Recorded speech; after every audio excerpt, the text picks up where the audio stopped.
sazangdiki ne?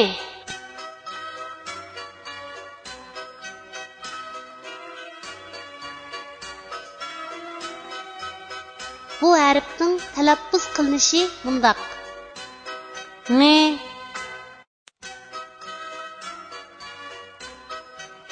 Endi bu harfni o'z ichiga olgan misollarni ko'rib o'tamiz. Ne'ning beshidan ulindigan shakli. Misol sangza. Ne'ning bosh va oyog'idan ulindigan shakli. Misol yingma. Ne'ning oyog'idan ulindigan shakli. Misol xasing.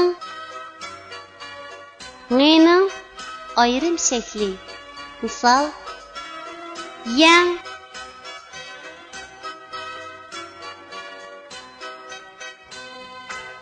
Tuanda biz rasmga birlashtirib, yuqorida o'rganib o'tgan harfning to'g'ri yozilish tartibini mashq qilib o'tamiz.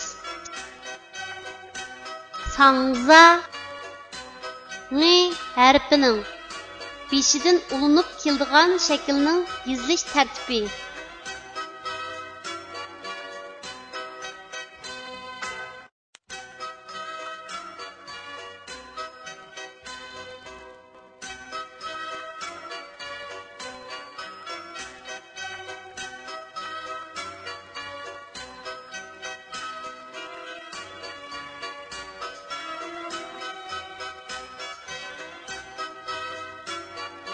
Yingma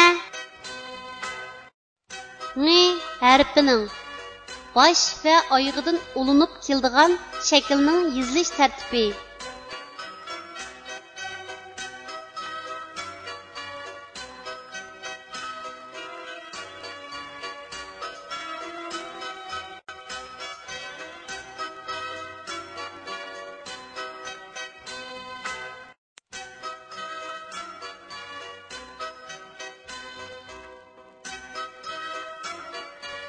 Xasing ne harfining oyog'idan ulinib keladigan shaklning yozilish tartibi.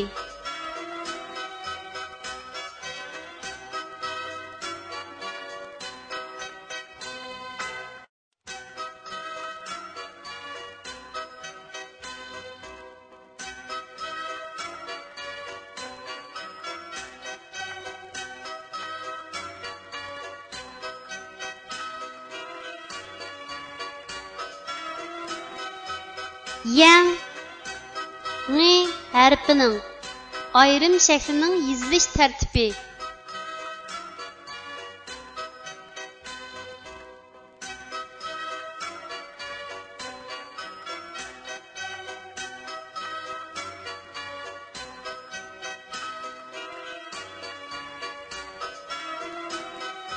Kichik do'stlar, tuandagi so'zlarni menga aytib o'qinglar. Ya, ngak, yangak, ye, ne, yene, sing, ling, singling, sang, za, sangza, ya, lang, yalang, bu, lung, bulung, ga, zang, gazang, pa, rang, parang,